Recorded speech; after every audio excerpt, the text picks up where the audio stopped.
some stories don't vanish because they aren't real. They fade because silence is enforced so well that even memory starts doubting itself. And this is one of those stories, a narrative that has lived for years not in headlines but in side glances, unfinished sentences, and rooms where names are never spoken to loudly. A story that begins long before titles, palaces, or global interviews. Back when Meghan Markle was not a duchess but an ambitious figure moving carefully through elite spaces where power circulated quietly. Watching, learning, understanding how proximity worked. How access mattered more than applause. How being seen by the right people meant more than being known by the public. And according to long-circulated whispers in European social circles, one such moment unfolded in the early 2000s along the south of France. During a private gathering aboard a luxury yacht owned by a wealthy foreign businessman. An invitation-only environment where discretion was assumed and reputations were protected. A place where influential guests mingled without cameras and hierarchy rearranged the atmosphere the moment a senior royal figure reportedly arrived.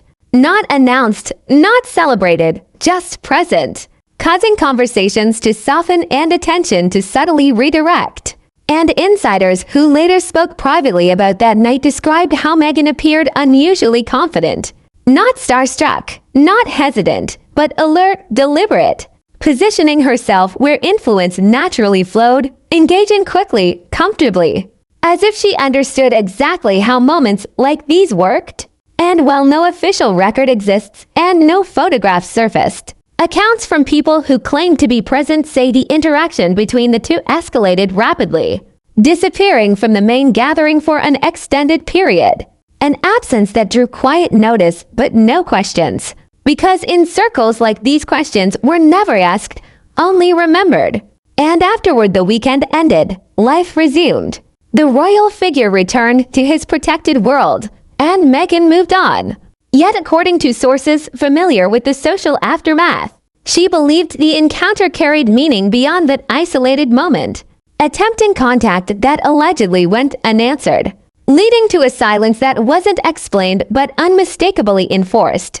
And it's here that rumors begin to multiply rather than clarify, with long-standing claims suggesting she later confided fears of a pregnancy, claims that were never verified publicly and never acknowledged privately, followed by reports of a difficult personal period marked by medical complications that remain unconfirmed but frequently referenced in gossip circles, not as proven events but as part of a pattern people insist shaped her resolve, hardened her ambition, and influenced the way she navigated power afterward.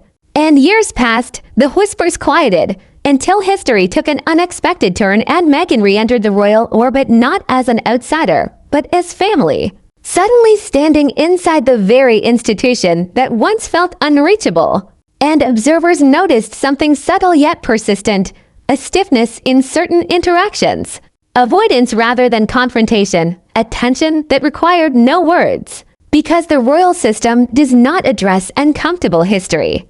It simply absorbs it, freezes it, and waits for it to disappear. And while no accusations were ever made, no confirmations ever issued, figures connected to broader scandals later hinted that fragments of the past were never as distant as they appeared. Not detailed claims, not courtroom statements, just reminders that some stories don't dissolve. They pause, waiting for context to change. And when Meghan and Harry later began moving as separate public brands, attending events alone, pursuing distinct paths, insiders suggested this wasn't just strategy, but survival. An understanding that shared narratives carry shared risk. And today, as their public partnership shows visible distance, people who track power dynamics more than gossip argue that what we're witnessing isn't sudden fracture, but long-term positioning. The quiet consequence of years spent navigating unspoken histories, elite silence, and the uncomfortable truth that power doesn't erase the past. It only delays it, and some ghosts don't haunt places or people loudly. They linger just outside the frame, waiting for the moment when silence finally becomes too heavy to hold. The silence around stories like this is never accidental. And those who move within elite circles understand that truth is rarely erased, It's simply managed, reshaped, delayed until the moment it no longer threatens the structure holding it down. And according to people who claim familiarity with the unspoken dynamics inside royal-adjacent spaces, Meghan's later rise wasn't just ambition fulfilled, it was survival refined. A woman who learned early that proximity to power is fragile and that silence can be both a shield and a weapon. And when she entered royal life officially, observers noticed how quickly she adapted to the mechanics of visibility, controlling narrative, managing optics, understanding which moments mattered and which ones needed distraction. Because the royal family does not operate on emotion, it operates on containment. And insiders insist that from day one she sensed where the invisible boundaries were. Who avoided whom, which names caused discomfort, which rooms carried unspoken tension, and that awareness shaped everything that followed, from public behavior to private strategy. And as her relationship with Harry deepened, those close to the couple reportedly observed an imbalance that had nothing to do with love and everything to do with leverage. Harry emotional, reactive, driven by unresolved grief and resentment. Meghan calculated, observant, acutely aware that his value was symbolic, not structural. That once removed from active royal duty, his influence would diminish rapidly. And this realization, sources claim, became a quiet turning point. Because fairy tales collapse when resources become finite. And the post-royal years exposed that reality brutally. Projects announced loudly but fading quickly. Deals that sounded massive but delivered little impact. And a public increasingly skeptical of narratives that felt recycled rather than revealing. And as momentum slowed, Meghan's movements began to change.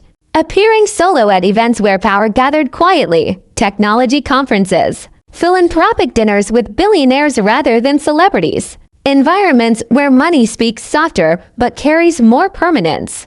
And observers insist this wasn't coincidence, but recalibration. A shift from shared branding to individual positioning.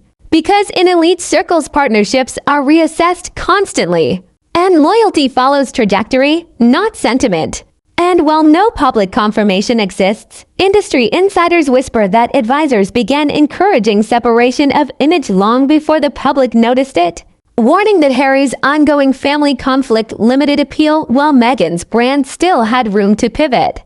And this is where the narrative turns colder, more strategic, because when joint success stalls, individual survival becomes priority. And people close to media negotiations allege that discussions around future memoirs, solo ventures, and brand distancing were already happening quietly. Not as divorce planning, but as exit preparation. And this subtle distancing was mirrored in behavior. Fewer joint appearances, different messaging tones, separate circles of influence, each step small enough to avoid headlines but consistent enough to signal intention.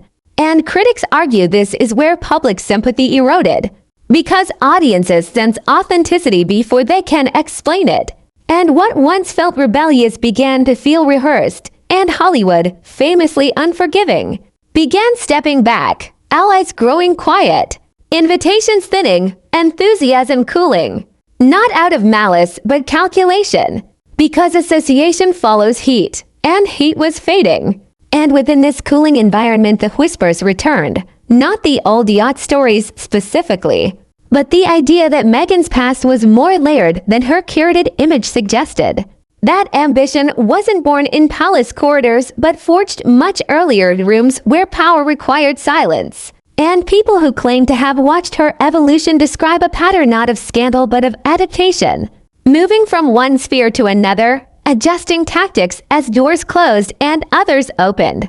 Always forward-facing, rarely looking back. Because looking back risks acknowledgement, and acknowledgement destabilizes carefully built narratives. And today, as Harry increasingly appears isolated, focused on charity work and legacy grievances, while Meghan aligns herself with lifestyle branding, elite networking, and individual visibility, commentators argue this isn't a sudden rift but the inevitable outcome of mismatched expectations, where one partner sought emotional resolution and the other sought structural ascent. And when those goals stopped aligning, separation became function rather than failure. And whether the past stories are fully true or partially myth doesn't change their impact. Because in power structures, perception often matters more than proof. And the royal family, trained for centuries to manage perception, understands this better than anyone. Which is why nothing is confirmed, nothing denied, only endured. Because endurance preserves institutions, and as time moves forward, the story continues not as a scandal but as a slow unraveling of an image once sold as destiny, revealing instead a complex figure shaped by silence, ambition, proximity to power, and the unrelenting understanding that in elite worlds, survival is never about love alone. It's about positioning, timing, and knowing when to walk ahead alone rather than wait for someone else to catch up.